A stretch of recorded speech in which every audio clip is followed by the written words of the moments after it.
Today, armed conflict affects more than 50 countries. 1 of every 4 people faces the daily threat of criminal and political violence. The manner in which conflict affects people is enormous. More often than not, women and children are disproportionately affected. They live in a permanent state of fear, not knowing what their future will bring to them. That's not a stain that goes away. It doesn't end with the end of the conflict. These families live with the pain for years, and the societies suffer for decades. We now live in a multipolar world. The modern institutions of diplomacy have adapted very poorly to the nature of modern conflict. And so everyone's having to become much more savvy about engaging with many more players.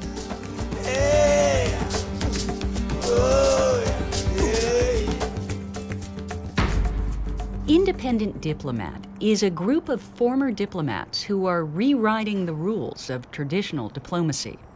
All too often, people whose interests are most at stake in an international discussion of an issue are the last people to be consulted.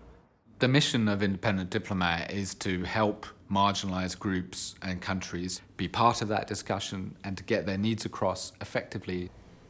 In a sense, we're gamekeepers turned poachers because we are giving the knowledge of how diplomacy really works to people who are excluded from that magic inner circle, about how to get into it, how to break it. Independent Diplomat's clients have included South Sudan, Kosovo, Moldova, Croatia, Somaliland, and the Marshall Islands. I'm getting comfortable in that, I can now speak about climate change and they know that I'm from the Marshall Islands. And that's through the help of the independent diplomats. Independent Diplomat also helped South Sudan get its voice heard at a critical juncture in its history.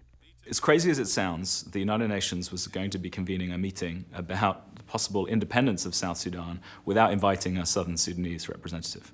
This is a country that was just beginning, that did not have even what you would call established diplomacy. And there was quite a vacuum. I think that vacuum was very well filled by independent diplomats. Independent Diplomat convinced the Security Council to break with precedent and invite South Sudanese leader Pagan Amum to speak. For the full implementation of the Comprehensive Peace Agreement. And here he was, for the first time ever, expressing the needs of his country, South Sudan, in a formal diplomatic meeting. That is the measure of our success. It's not actually ending wars or solving climate change. It is helping our clients be more effective. That's, it's a humble thing, but it's something we can realistically and materially do. But formal diplomacy is only one way to address conflicts. Crisis action protects civilians in places like the Middle East and Central Africa by coordinating the work of other organizations.